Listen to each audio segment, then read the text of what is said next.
So I was recording some of my solves on the GAN 12 UI, which is GAN's most expensive 3x3. It's also a smart cube, and I had something crazy happen.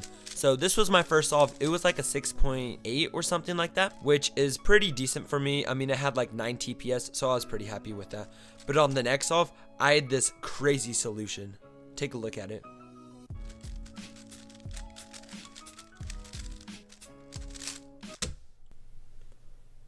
What?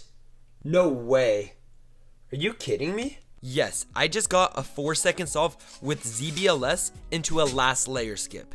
Not only that, I pseudo slotted my first 2 pairs, which I predicted in inspection.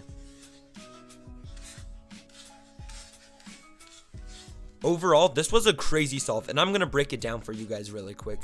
Okay, so I did this solve on white cross, so scramble white top and green front to follow along.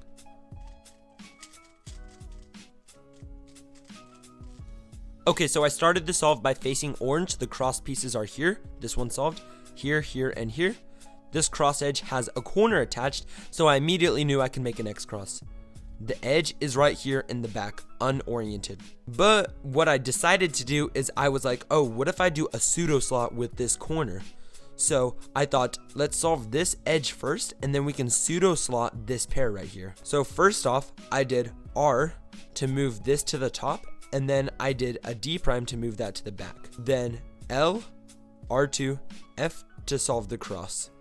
But I didn't align the D layer yet. Next I did U prime D at the same time, like that, to insert this edge right here.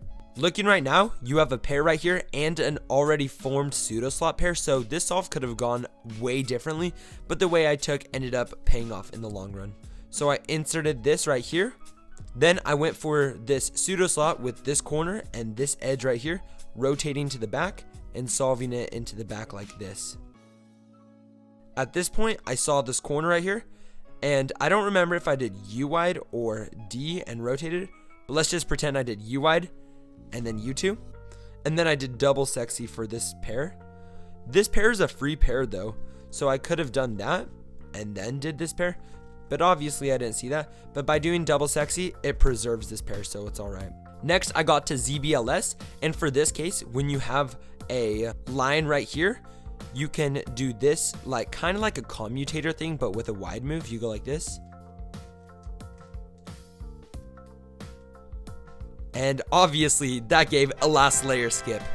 From this point, I already knew it was going to skip OLL because all the yellow corners were oriented. And for this specific case, I know it skips OLL. But I had no idea it was going to skip PLL. Obviously, there's a block right here, but there's not really much else. There's those two matching, but I did not see that. So yeah, after doing this, I paused, put down the cube, and I was just shocked with that solution. I wouldn't even say the scramble was relatively lucky either. Hope you learned something. Peace out.